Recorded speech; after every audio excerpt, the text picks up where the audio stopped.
Welcome to the Storytellers, the radio show and podcast that features those who choose to leave their mark on the world through the art of story. I'm your host, Grace Sammon. I look forward to our time together today. Now, let's meet our storyteller. Welcome to episode 88 of The Storytellers with Dr. Meryl and her newest book, The Shadows We Carry. Dr. Ain is a storyteller, a writer, a career educator, a podcast host. She has written her newest book, The Shadows We Carry. It is the sequel to her debut novel, The Takeaway Men, which is an award-winning novel. She also hosts a podcast called Jews Love to Read and a Facebook group as well. Actually, I transposed the titles. Her podcast is People of the Book, and her Facebook group is Jews Love to Read. Meryl, you are a long-anticipated guest. Welcome to the Storyteller's microphone. Well, thank you so much for having me, Grace. It's a great pleasure to be here. I'd like to start out with why you have chosen to leave your mark on the world through the art of story at this particular point in your career. Well, I do have quite a history of reinventing myself. I've reinvented myself several times. I started out as a history teacher. I did a stint in journalism, in public relations. Then I went back to school and became a school administrator. And when I retired from that career, I guess that I went back to my first love, writing. All through, my various careers, I always did nonfiction writing. I wrote essays. I had some, published in different publications. But fiction was something that I actually thought I could never do. And when I retired, I joined a book club and started reading novels very regularly. And I was intrigued by telling stories that way, by fictionalizing stories, especially with historical fiction. And I said, can I do this? And I said, no, I can't do this. I cannot do this. I cannot. And I would read novel after novel, trying to figure out the formula. And I couldn't. And then I read some books and I took some classes and I tried it and I love it. I really love it. I wish I had started it years and years ago. It's so satisfying. Well, and I think you satisfy your readers, as is proven by The Takeaway Men. And if I'm correct on that, Anne Frank inspired that? Well, Anne Frank, I guess, inspired my, I don't really want to use the word obsession, but I can't really think of another word with the Holocaust. And, both my parents were born here. As a matter of fact, they both served in the U.S. Army during World War II. 2 of my 4 grandparents were born here, and 2 came here as very small children. And so I had heard the word concentration camp. I guess I was in the 6th grade, slip off my mother's tongue. And I said, what's a concentration camp? And she handed me the Diary of Anne Frank, which does not really tell you what a concentration camp is. And I don't know, I studied it, I learned about it, I read it on my own, I taught about it. I still to this day, I watch every film and read every book. And I guess I just can't come up with the answer of why did this happen and how did it happen? And I still, I don't know. I mean, it's just mind-boggling to me. I can't imagine, Meryl, that you could find that answer, because it is truly incomprehensible how that could have happened on the scale it happened, to the numbers of people, to the various types of people. But you have made it very much at this stage in your life about focusing on Jewish studies, if you will, and also largely a Jewish audience. How did your obsession get that targeted? Well, they say write about what you know. And I mean, I'm pleased that my book has been well received by those who are not Jewish as well. But I write about Jewish characters and Jewish experiences. And it's what I know, and what I don't know, I have researched, and for instance, as I said, I don't actually have any known victims of the Holocaust in my family, but I have, many friends who they call themselves 2Gs, a second generation of Holocaust survivors. We've known survivors, and I've been so captivated, touched, disturbed, and even inspired by their stories. And it's all about the story. And carrying their story forward makes Yeah, such a yeah. Well, difference, doesn't it? that's really important, because soon there will be no Holocaust survivors. So you found your niche for sure. Your first book was an award winner, and when we launch this podcast, you will have your second novel, The Shadows We Carry. Talk a little bit about that with us, please. Yeah.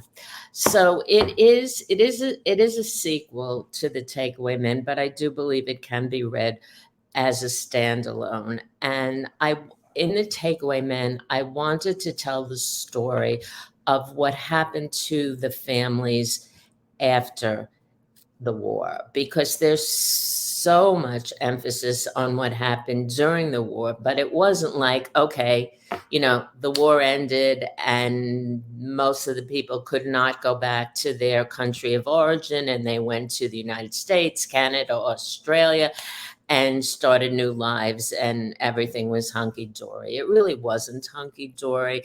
When we think of the resources that were not there Mhm. to welcome and integrate these people into society. And for the most part, people just didn't want to know about it anymore. The war was over, and people wanted to get back to watch black and white TV, Right. and you get a car and get a job and raise a family. And people just really didn't want to know about this. But these families carried the shadow, or the burden with them. And I found from my friends who are a second generation Holocaust survivors that there was a cloud over the entire family. So I start that in The Takeaway Men. But in Shadows We Carry, this cloud then becomes exacerbated, because it starts in the late 1960s and goes into the 70s, which was a time of a political and cultural turmoil for the United States. And the twins, who are the main characters in my book, but there are other characters. There is a young man who finds out that he is the son of a Nazi, and he has to deal with that. And then we have a priest who finds out about his secret genealogy. So I wanted to explore this and raise the questions of are we uh, is it nature versus nurture? Are we our genes, or are we, part of the family that raised and loved us? Oh, it sounds fascinating. Excuse me. And I think I want to now switch a little bit to the idea that both you and I are educators. We've spent much of our lives helping others, teaching, combating ignorance, if you will. And I am struck by two things, and I was so looking forward to our time together today, because I wanted to talk a little bit about the banning of books, and then I'd like to talk about the rise in anti-Semitism in our country. So let's start with the banning of books, because for me, the idea of being an educator is to combat ignorance. And if we start banning books, in my opinion, I think we lead a huge void in people's education. So will you talk about that, please? Well, when I think of banned books, my mind goes straight to Hitler and the Nazis, and I think of the bonfires of books that they destroyed, and many of these were the world's classics, and a book a book is a book is a gift. You don't have to agree with what's in the book, but it makes you think. It takes you to different worlds. I cannot think of a reason in the world why books would be banned, but it's so unfortunate, and it's so antithetical, I think, to American democracy. And I personally would agree. And as we look at what's being banned, I hear that Anne Frank is banned in some places, Mhm. which ties immediately to me on this rise of anti Semitism. Not being Jewish myself, I don't experience that. But could you talk about what's really going on? Well, I don't really know what's really going on. Thank you for thinking that I do. I do know But you that have your personal experience and you are so connected to the Jewish community. There must be things that you're hearing and learning that I'd love you to share. well, I am, and I would just like to start out by saying that I never experienced any anti-Semitism, growing up in my Northeast Queens neighborhood. But there's a lot of anti-Semitism out there in the world today. There's always been covert anti-Semitism, but now it's overt, and it some of it is violent, and it's very scary. I think, unfortunately, that the Jews have always been a target in difficult times, and we're perceived as different. I just think that there's an ingrained dislike for Jews among many quarters, which really surprises me because when I was working in the public schools, one thing that I noticed was it used to be, this, but years ago you could tell who was Jewish by their name. There were certain names that were obviously Jewish, but now there's so much intermarriage. In fact, more than 70% of Jews who are marrying today are marrying non-Jews. And I kind of thought, oh, well, then more people will have Jews in their family, and this will help eradicate anti-Semitism, which apparently it it doesn't. So I think when I think a lot of it, probably some of it had to do with the pandemic, where people were home and unhappy and frustrated. Mhm. And I think Jews, unfortunately, have just been a convenient target. Well, I think that it's, as a country, something that we really need to not sweep under the carpet, to begin to look at some of these things. And I would challenge all of my listeners to think about the banning of books, and particularly, some of the stories that are not told now because those books are being banned. Uh, you talk in both of your books about the life after the Holocaust, and I really appreciate that, because it is that Shadows We Carry, the name of your new book, but it is the impact of family and culture that we all carry with us. Why did you choose the family aspect in your writing? I That's a good question. I've never thought about that. I think because I am a family person. I think that there are so many stories that take place in the family. The question of why did I choose twins?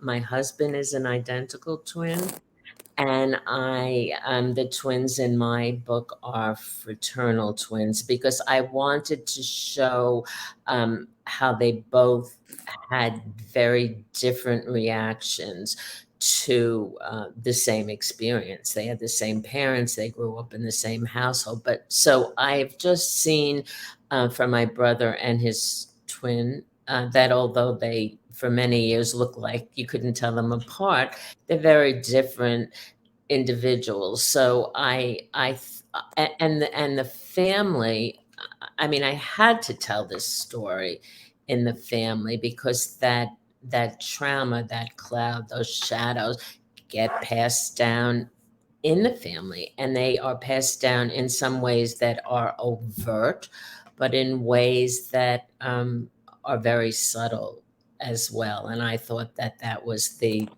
best landscape for the story. Let's talk a little bit about your podcast.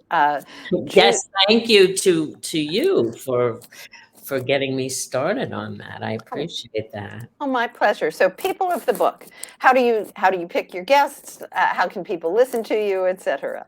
Well, as you know, I'm on Authors on the Air Global Radio Network. It's if you go to, I have a Facebook page. And if you go to my website, meryllane.com, there's a page on there. I like to choose books that either have some Jewish content, which means the author does not have to be Jewish, or a Jewish author. And what's next for Meryl Ang? You talked at the start of our podcast about reinventing. Are we settling down now? We are settling down. I really, really enjoy this. I enjoyed not going to a place where other people tell me what to do. I enjoy being my own taskmaster, which is not always great because I'm sometimes not that disciplined as I should be. And right now, I'm very busy promoting Shadows We Carry. This is my first interview, and I hope that I will have. I expect to have many others. I'm gonna. With the first book, I only had 2 in-person events because of the pandemic, so I'm hoping to have more in-person events, and but also virtual. During the pandemic, I did 80 virtual presentations with different groups, and I'm hoping to meet with book clubs and different groups as well. So I guess that will keep me a little busy, but I very much want to keep writing. Well, I appreciate all the work that you did as an educator, and I'm so happy you're here as not only a fellow radio host, but also as a fellow storyteller. Meryl, thanks for being with us on the Storytellers. Thank you so much, Grace. This has been a copyrighted episode of The Storytellers by Grace Sammon and Authors on the Air, Global Radio Network. That concludes this episode of The Storytellers. I'm so glad you could be part of the story today. I hope you share the stories, tell your own, and come back for another episode, because when our stories are told, everything changes. I'm Grace Sammon.